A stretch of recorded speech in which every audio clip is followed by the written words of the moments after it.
Bonjour à tous, bienvenue dans cette nouvelle vidéo.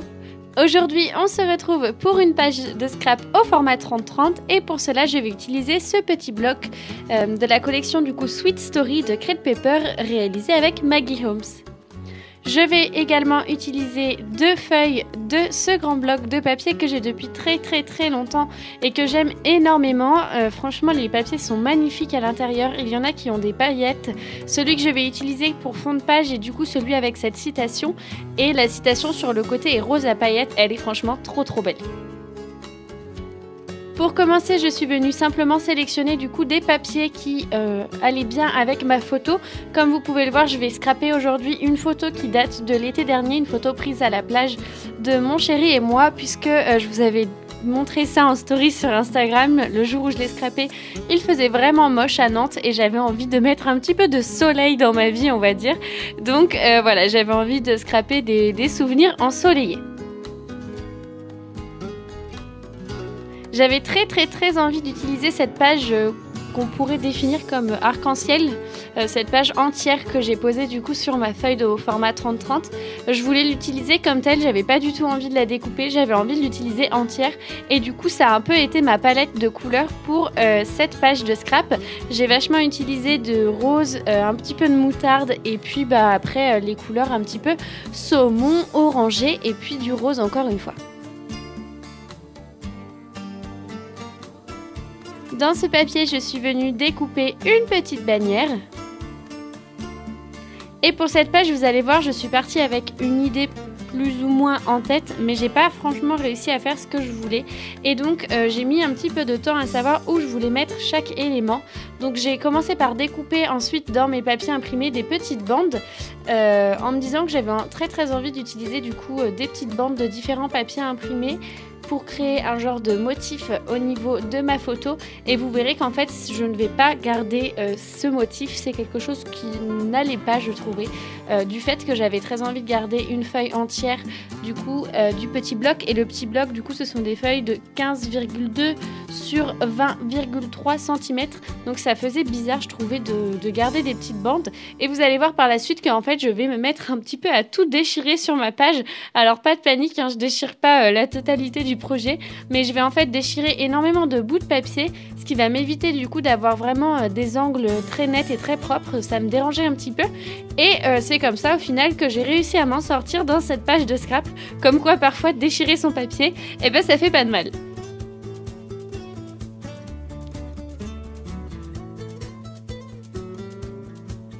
Donc comme je vous le disais, je viens déchirer mon papier et j'ai déchiré du coup cette page sur tous les angles.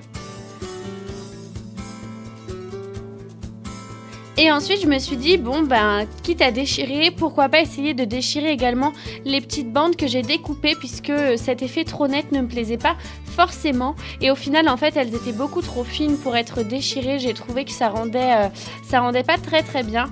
Du coup, ce que je suis venue faire, c'est que je suis venue reprendre les pages de papier imprimé que j'avais sélectionné et j'ai déchiré cette fois-ci des plus grands morceaux de papier parce que là c'était vraiment beaucoup trop fin et je trouvais que ça faisait ridicule. Il faut pas avoir peur de déchirer son papier, c'est vrai que moi c'est un bloc que j'affectionne tout particulièrement, alors au départ j'avais hyper peur de déchirer, ça me faisait limite mal au cœur. Déjà j'ai eu énormément de mal à utiliser ces papiers parce que je les aime vraiment beaucoup et que dans ce bloc en fait on n'a qu'une seule feuille de chaque motif, donc je trouve ça assez frustrant quand on adore un motif de pouvoir l'utiliser qu'à un seul endroit, mais au final je suis contente du résultat, je suis contente d'avoir osé déchirer un petit peu mes feuilles parce que je trouve que ça rend plutôt bien. Ensuite, je suis venue déchirer encore une fois deux morceaux de feuilles au format sur 30 cm. Je vais y arriver. Et du coup, je suis venue positionner ce papier en haut et en bas de ma page. J'avais envie de faire un petit rappel parce que bien que le fond ne soit pas uni, je trouvais qu'il manquait un petit quelque chose.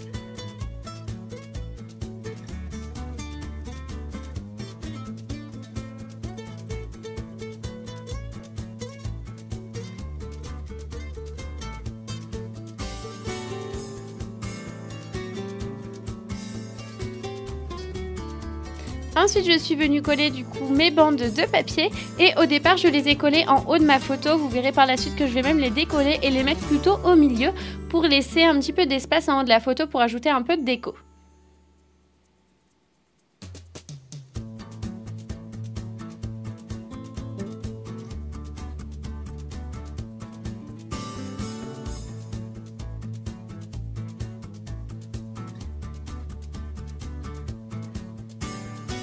Je sais pas ce que vous pensez de cette collection du coup de Crate Paper, mais franchement moi je la trouve vraiment trop canon. Les couleurs sont juste magnifiques. Je suis vraiment amoureuse. Là j'ai le petit bloc à côté de moi de ce qui me reste et c'est vraiment une tuerie.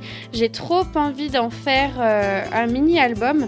Mais comme je vous disais, du fait qu'on n'ait qu'une fois chaque motif, c'est hyper frustrant. Donc je vais essayer de trouver vraiment la bonne occasion pour m'en servir. Mais je pense qu'un mini-album estival ou... ouais, estival. Je sais pas pourquoi moi je vois vachement des photos de plage avec cette collection. Enfin bref, j'ai trop hâte d'en faire quelque chose. Dites-moi ce que vous en pensez dans les commentaires. Est-ce que vous aussi vous l'avez? Et puis si vous l'avez, qu'est-ce qu'elle vous inspire? Quel type de projet vous avez fait avec? Parce que je trouve ça hyper chouette de savoir ce que chacune ou chacun fait avec les mêmes collections, parce que parfois c'est quand même complètement différent. Ensuite, j'avais envie d'ajouter Hello Love et du coup, je suis venue utiliser des petites lettres en bois que j'ai achetées il y a très longtemps chez Action. Et ça m'a pris vachement de temps parce que je les avais pas du tout triées, j'avais tout laissé dans une boîte. Et du coup, retrouver les lettres, déjà c'était long. Ensuite, il m'en manquait. Ensuite, je trouvais que c'était pas les bonnes couleurs. Donc, j'ai utilisé d'autres lettres en bois que j'avais également depuis très longtemps. Et au final, maintenant, je peux vous le dire, elles sont triées. Je m'en suis occupée, je vous avais montré ça dans une story Instagram. J'ai tout trié dans une boîte compartimentée pour pouvoir la prochaine fois plus facilement trouver les lettres qui me manquaient. Puisque d'ailleurs pour le Love, j'étais persuadée de ne pas avoir de E. Donc j'ai pris un F et un L que j'ai coupé pour former un E. Et quand je les ai triés, je me suis rendu compte qu'en fait, il m'en restait un. Donc comme quoi, ranger ses affaires, c'est pas mal. Hein. Ça évite déjà de perdre du temps et puis ça évite de devoir parfois bidouiller alors qu'en fait, on a les lettres nécessaires. Vous avez vu également que j'ai sorti des petits éléments en bois comme cette petite bulle avec un cœur entre mon copain et moi sur la photo. J'ai sorti aussi un petit Polaroid, des petites feuilles et des lunettes de soleil en bois. Tout ça fait partie en fait de la boîte avec l'alphabet que j'ai acheté à Action. Il y avait également des petits éléments de déco, je trouve ça hyper sympa. Il y en a qui sont vraiment très jolis et j'avais envie de les utiliser aujourd'hui. Ensuite, je suis allée chercher dans mes die cuts et j'ai utilisé, je ne pourrais absolument pas vous dire la collection que j'ai utilisée puisque ce sont des die cuts que j'ai et qui viennent de chez AliExpress. Alors, je n'ai jamais acheté sur AliExpress, j'ai jamais souhaité vraiment commander dessus parce que je suis assez d'accord sur le fait que ces articles sont pas chers, mais c'est parce que c'est de la contrefaçon. Et moi qui suis passionnée par le scrapbooking et qui peut-être plus tard aimerait travailler dans le scrapbooking, c'est vrai que je pense que je serais un petit peu dégoûtée de voir que voilà, il y a des collections quand même qui sont vraiment plagiées pour faire de la contrefaçon. Et donc ces die cuts là, en fait moi je les ai achetés sur Vinted, quelqu'un qui s'en séparait, et ça m'a permis de ne pas avoir trop de remords en me disant que je finançais la contrefaçon puisque cette personne les revendait. Après, ça reste quand même des die cuts qui viennent de chez AliExpress, mais voilà, je ne les ai pas achetés de AliExpress exactement, donc je pourrais même pas vous dire de quel paquet c'est, quelle collection c'est ou quoi que ce soit. Je n'en sais absolument rien.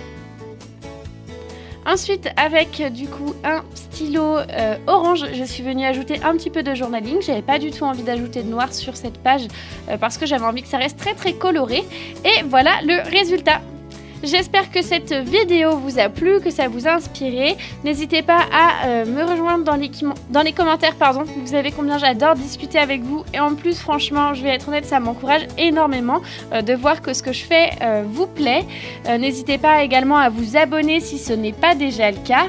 Et puis, je vous rappelle qu'il y a un concours en ce moment sur Instagram. Donc, vous pouvez retrouver mon Instagram en barre d'infos pour aller voir tout ça. Bon scrap à tous!